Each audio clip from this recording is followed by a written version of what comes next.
Welcome to Skills to Pay the Bills, and today's segment, The Real Secrets of Money. I'm your host, Shirley Liu.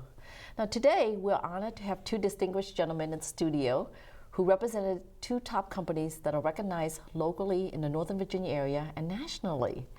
Returning today is Mr. Mark Rogoff, a managing attorney for Title I Settlement Group.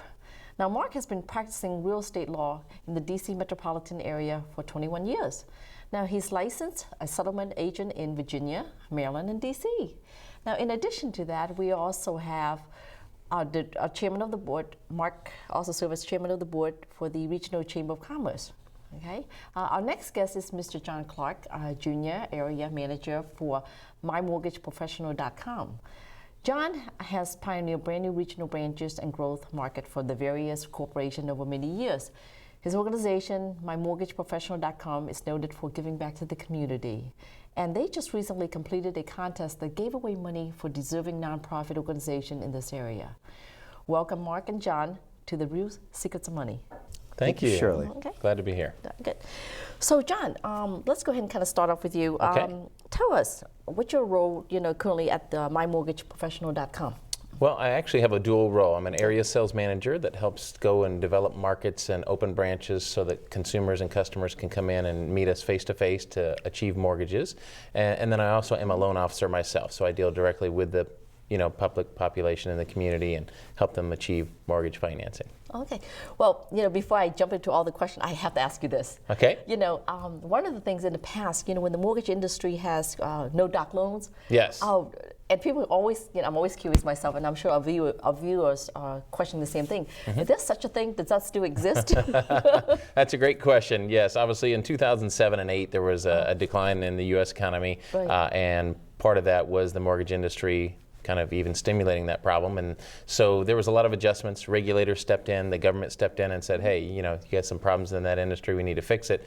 So they created new rules which eliminated those loan programs. Those were private investors, they stepped away. But I can tell you the exciting news is 2015 already there's some breakthrough and private investors coming back to the market. Okay. Because since 2008, the mortgage industry has performed stellar. And so now I think you'll see some enhancements and improvements this year, but significant ones coming in 2016 with a lot of new, aggressive, lenient loan programs. Maybe not the no-doc loans, but some things similar to that, yes. Okay, great. Let me ask you a question. Is it more expensive to own a home today or versus comparing to renting? What's your thoughts? That's a great question. I guess one of the keys to that, Shirley, and for the viewers would be to consider how long they're planning on staying at that residence, that location. If they're going to stay 1 or 2 years, it actually might be a little less expensive to rent. If you're looking for maybe longer than 2 years and you also are interested in the possibility of an investment, especially in certain pockets of the country, this one where we are located here in Washington, D.C. and Fairfax County, fabulous market for stability, growth, equity growth and improvement in their home. So if someone was to want to stay for a little while, 3 years or longer, which a lot of people are on those tours and things in this area, then it's usually beneficial to own versus renting because you can actually get a return on your investment. Okay, well, thank you. Sure. Well, Mr. Mark, tell us, what is your role at Title I Settlement Group? Thank you, Shirley, for asking. As the managing attorney of Title I Settlement Group, I oversee our office in Vienna, where I not only run the organization, making sure that all the systems are in place and our employees are functioning properly, but I also conduct settlements, whether that is actually on location or whether that is off-site. I also work with lenders where we will prepare documentation as attorneys where we represent lenders for complicated multi-million-dollar deals, and we'll actually put those pieces of those document packages together, excuse me. So a lot of moving parts are going on and a lot of things we do, and I am in charge of all of it. Wow, that's great. That's great.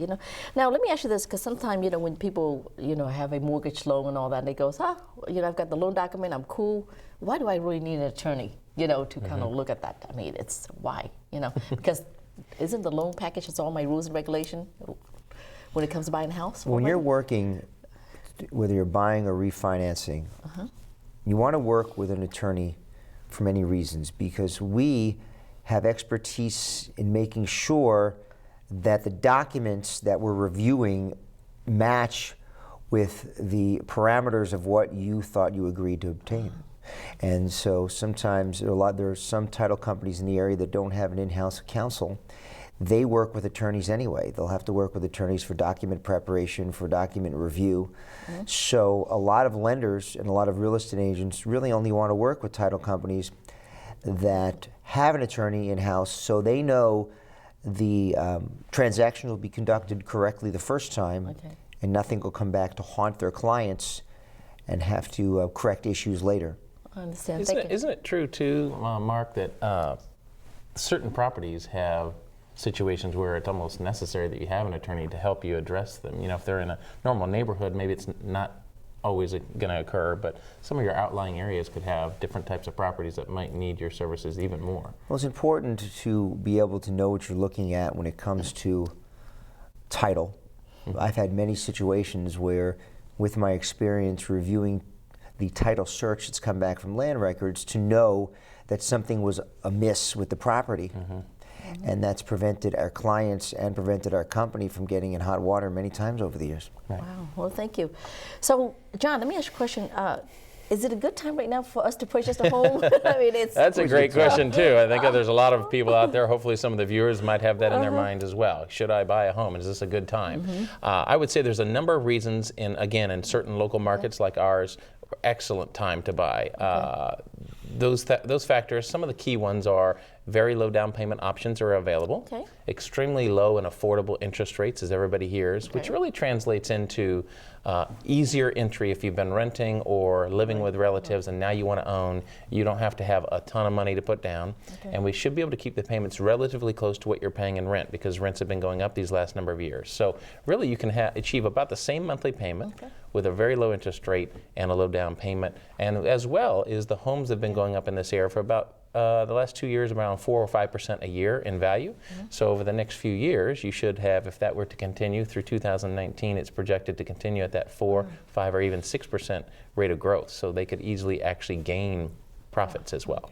So tell me, if I were looking to buy a home, what are some of the things as a brand new buyer that you need to kind of consider and think about necessary to purchase new home, and and how do I get what I need to do, That's great. Yeah, a lot of people are trying to figure out how do I make that happen. I'd love to own a home, and so what do I do first? And so I think there's a couple key things. Really, two of us are represented today, and then there's a third person that they probably would want to talk to as another professional, and that would be a real estate attorney, or a real estate agent. Excuse me, I said that wrong. But also a real estate attorney as well. Correct.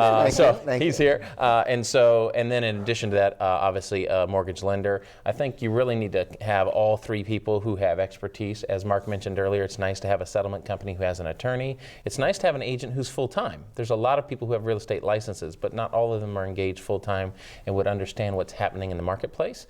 And then from a lending standpoint, we're typically one of the first people you want to talk to, because you want to make sure that you can financially make it happen.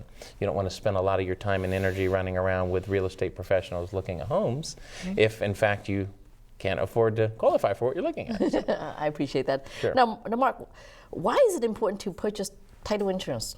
I'll give you great reasons, many great reasons.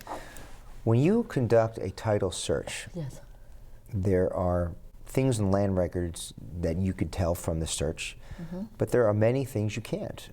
And I'm happy to give you examples. If a deed in the chain of title was executed fraudulently, meaning somebody posed as another individual and signed that, you certainly can't tell the validity of that signature by a title search. Right. However, title insurance will make you whole in the event an individual title is compromised because somewhere along the chain of title there was a fraudulent deed. So that's just one of many reasons why it's vital for an individual to have title insurance. Wow, that's really, really amazing. Now, why would they want to choose title, one settlement versus over other companies? It's a very good question. I personally have 21 years of experience in the business. So does my business partner. Between the two of us, we're licensed in Maryland, DC, and Virginia as attorneys and settlement agents. So we know everything backwards and forwards. Each of the jurisdictions have nuances of subtleties that are different that you really need to know. Maryland, every county has different tax recording fees and transfer taxes, and it is important to have experts in the field that can keep up with the changing codes and the changing practices. Okay. One last question before we break for the station here.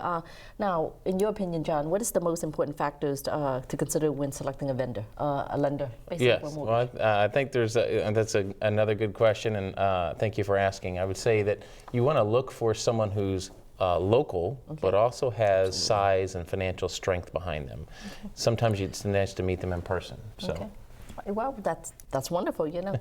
Well, so the other things when we come back, you know, you may want to help us, the viewer, about how much money do I need for down payment, purchase a home in Northern Virginia and those areas as well. Okay. So for right now, we're going to take a short break station right now, but we'll return shortly with Mr. Mark Rokoff here, and also along with Mr. John R. Clark Jr., and we'll be right back, so don't touch that dial. Should I be planning better for retirement? Isn't it about time to renew my driver's license? If I go back to school, can I get a student loan? Will Medicare cover tattoo removal? Can Social Security cover... Relax, Tony! Go to firstgov.gov! They've got all the answers! The answers to all your government questions are always right there. Can we get some pancakes? Just log on or email firstgov.gov. Welcome back. You're watching Skills to Pay the Bills, and today's segments of the real secrets of money. Now, we'll continue our discussion on the exciting real estate market today, trends in the Northern Virginia area. So, you know, what I'd like to do is let's continue on what we just left off a few minutes ago. Again, the question we had previously was how much down payment do I need to consider in order to buy in Northern Virginia? Okay, yeah, that's great. If a person was looking to buy in the outlying area, maybe about 20 miles or so outside of the Beltway and the capital, they could possibly get even a zero down loan through USDA, which is a rural development program. It helps incentivize people to purchase a little further out from the main urban areas.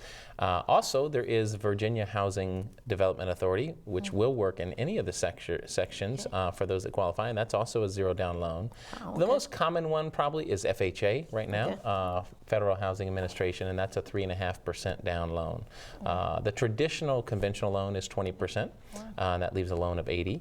And then there's several other options in between. That hopefully gives you an idea. Well, that's good. Thank you. Well, you know, I'm in, of course, in the financial sector. Yes. And it's always the question, you know, when a client comes to me and says, oh, I want to buy a home, and some tell me that I should put as little money down as possible, and others say, no, you put a lot down. You know, so what's your take on that? Okay, I would definitely be in the camp of most likely as little down as possible, especially in today's market, because you can actually get just as good or even better interest rates by putting less money down.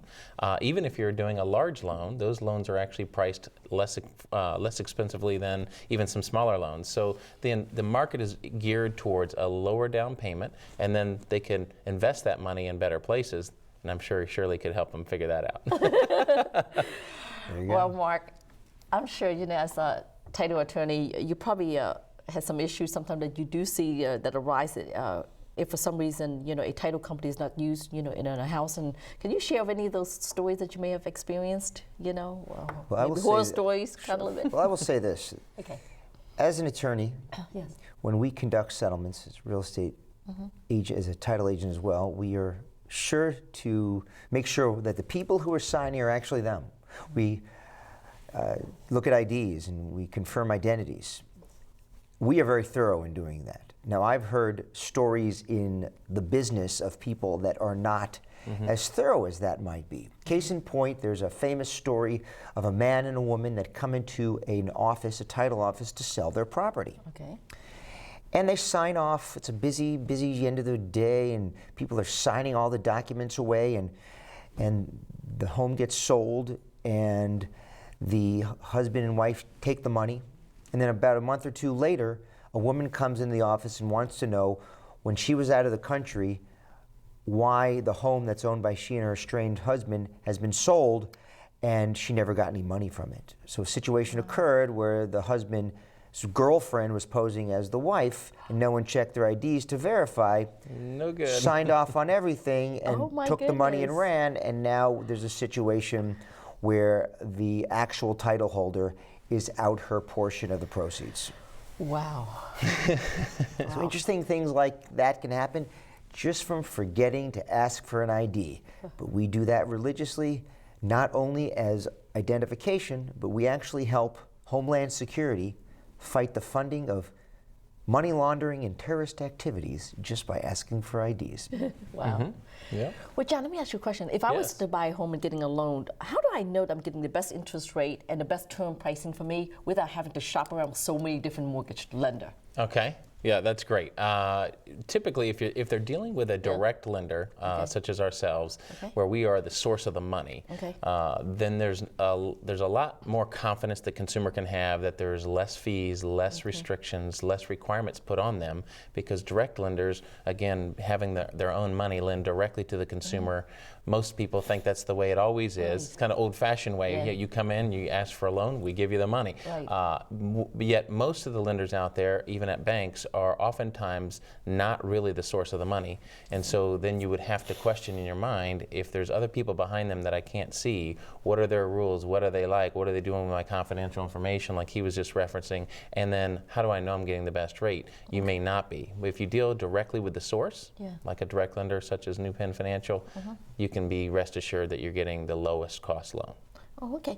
Now let me ask you this, besides the interest rate that we're talking about here, what are the other costs as a person who's trying to get the loan should be really considering, worry about, and take into consideration? Okay, one of those costs is the real estate commissions. They can select which realtor they work with, and each company can charge a little bit different rate. There's a standard in that industry, but it seems to fluctuate a little bit. And another one is that the consumer actually has the right to choose their own settlement and title company, such as Mark's fine company as well.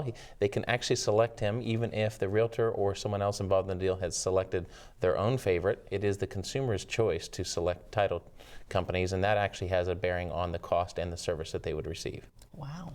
Wow, I didn't know, Now, let's talk a little bit about refinancing. Is there like a favorable term that I need to, when I'm looking at refinancing my home, Yes.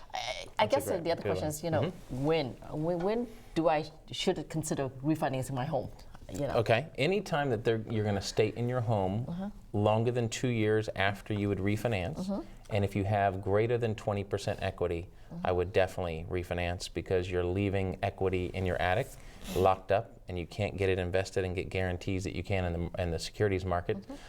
So I always recommend, if they have more than 20% equity and they're going to stay in their home more than 2 years, longer than when they're getting ready to refinance, then that would be a good move to refinance, grab some equity, capture that equity, and put it in other investment vehicles that might be a little safer. Oh, okay, good. Now, Mark, of course, as looking at title company and all that, most of the time when people look at title companies, do the clients find you, or does mortgage company help find you, or how do we get you in front of clients out there to know that, and plus your experience level in the entitlement selling as well? Excellent question, thank you. Many different ways. Okay. There's the traditional word of mouth, where one client was very happy with our services, and they're speaking to someone at the proverbial cocktail party, and they recommend our name. The mortgage company may refer us, say, here's several names to consider, including Title I Settlement Group. The real estate agent would consider Title I Settlement Group. With today's technology, we have a website and we advertise online, so there's ways of searching for us and finding us as well. Wow. And I do a fair share of networking where I get Title I Settlement Group's name out there. So among all those different manners, we get repeat business. I didn't know. Business. Actually, I did not know. I learned from you today. I thought that when I buy a house, and you know how the realtor would say, well, we're going to go mortgage and settlement this date. Here's the loan company. And by the way, here's the title company that you can use. So you mean to tell me I have choices? Absolutely. Yes. Many times. Wow, I didn't know that. Absolutely. Many times a friend, a colleague, a past client will come to me and say, I want to use you. And oh, by the way, here's my loan officer. Here's my real estate agent, as opposed to the real estate agent saying, I recommend several companies, including Title I Settlement Group. Wow, okay. Now, John, back Yes. to you. What are some of the recent upcoming changes that you're aware of that's in the mortgage industry that our viewers needs to be made aware of? I've heard of the changes coming and a lot of mortgage vendors running around. It's very important, yes. Yes, okay. I think that's an excellent question for people to be aware of. There's a lot of changes currently going on, getting ready to happen in August with regard to how the loans and then figures are reported to the consumer. There was a change here locally in the state of Virginia on the real estate contract, which also affects the consumer. And then with regard to lending, we kind of referenced it a little earlier, but more specifically, that is that there are private investors coming back to the market. For the last 7 years, it's only been primarily about 94% of all the loans in America have been done through a government agency. And so you're stuck with whatever rules they put together, and no one really can vary or deviate too much from that. And so what's happening is you're seeing a lot of private money and portfolio money coming back to the market. Again, as I referenced earlier in our conversation, where the performance has been so great with mortgages these last 7 years that many people are interested in coming back in, investing in the mortgage industry, and that will create new loan opportunities. Self-employed borrowers especially is a big key area that's coming back. There's some lenders such as ourselves developing new types of loans that are a little easier for them to qualify. And really one other big one I think that's worth mentioning is there's a lot of people out there watching that may have had an unfortunate circumstance of a short sale, maybe a foreclosure, or maybe they chose bankruptcy and one of those options. There are new loans now that are available to people even 1 year outside of that occurrence where they can actually get into home ownership again. And so that's just brand new coming, and there's a lot more to come. So if you've had credit challenges or are self-employed, it's easier to qualify now. No, thank you, because you're right. They're always fearful of that, Yes. Now, Mark, I've heard this happen sometime, and maybe you can give me advice on this. Sometimes people would go and buy a house together, like, boyfriend, girlfriend, partners, and all that. So one would technically both could own the title of the house, but only one is on the loan, So the person that has the loan, of course, kicks the bucket, pass away for some reason. And then suddenly, you get this house, and their kids are not aware of, wait a minute, my dad or my mom is owning this house with somebody else. So what happens in that case? I mean, when it goes to the law and the kids say, no, because you're not on the loan, therefore you don't deserve to have the house. And I mean, I hear stories all the time. Well, I will give you the standard legal answer. It depends. It depends on how. An attorney here. That's right. An attorney here, It depends on how title is held. There's a certain type of title that has rights to survivorship. If those two people have rights to survivorship, either joint tenancy, if they're not married, it'd be joint tenancy. If one person dies, the other person automatically gets the property, and the other person's family has nothing to do with it.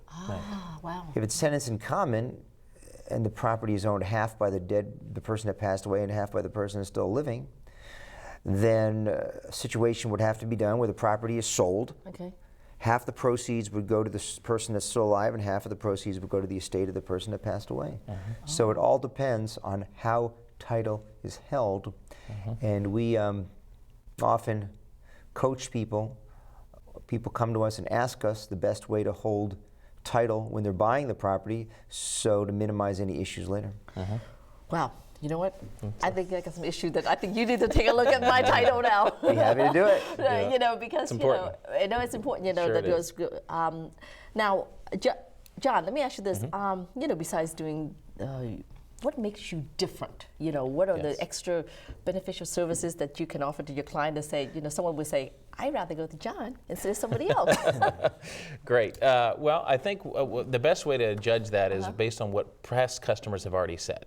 And they feel like the access that they have to us, the regular communication between 9 in the morning and 9 at night, Monday through Friday, we're available all day Saturday and Sunday, that we're highly communicative, we close on time, and we're affordable.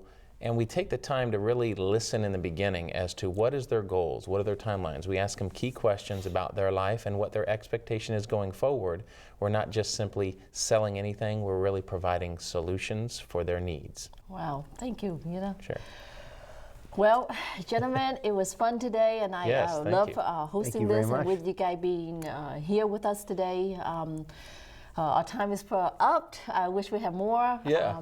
Thank you. But it's been good. Thank you. for watching our show, and a very special thanks to Mark Rogoff of Title I Settlement Group and John Clark, Area Manager for My Mortgage Professional, for sharing such a timely information for us today. If you have any question in regards to today's show, please contact me at the information that's currently scrolling on your television. And if you can do real quick, just give us your phone number, how to contact you, Mark and John. Be happy to do it. Office is 703-848-2026. Cell is 240-338-0177. And you can reach us at www.mymortgageprofessional.com, or my personal cellular line is 703-408-4648. Thank you so much for watching. Okay, well, thank you, gentlemen.